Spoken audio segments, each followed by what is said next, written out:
Halo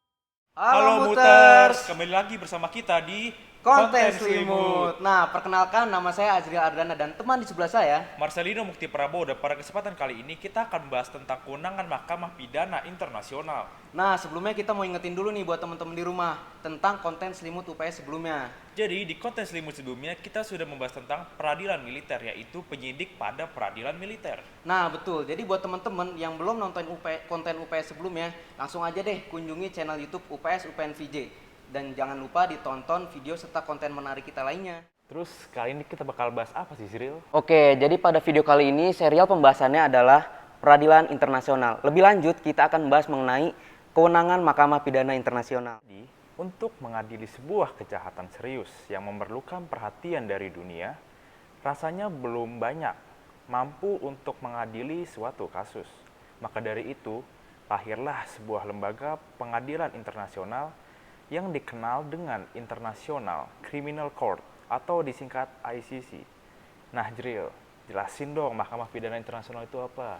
Mahkamah Pidana Internasional atau yang biasa kita kenal sebagai International Criminal Court atau ICC merupakan suatu lembaga permanen yang mempunyai kuasaan untuk melaksanakan jurisdiksinya atas orang-orang untuk kejahatan paling serius yang menjadi perhatian dunia internasional.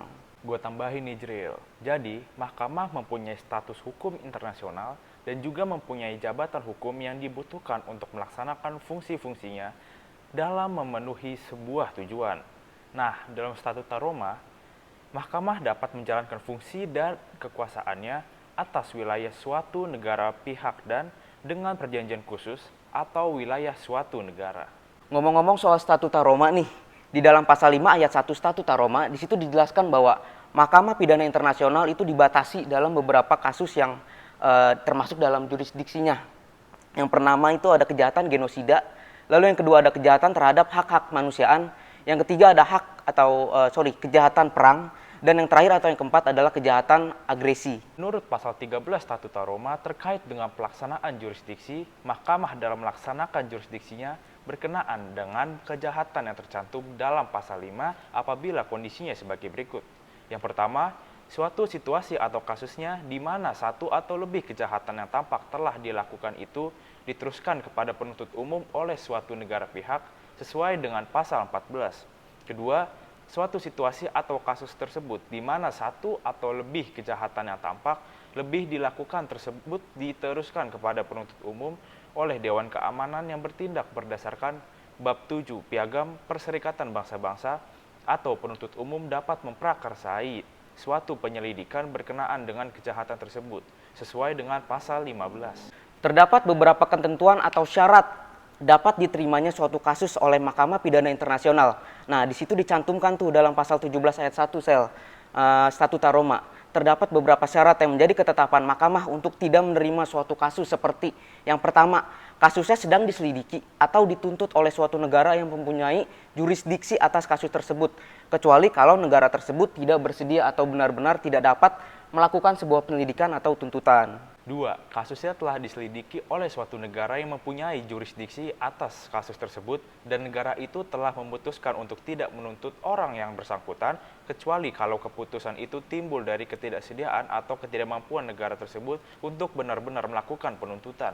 Ketiga, orang yang bersangkutan telah diadili atas perbuatan yang merupakan pokok pengaduan itu dan suatu sidang oleh mahkamah tidak diperkenankan berdasarkan pasal 20 ayat 3 Statuta Roma.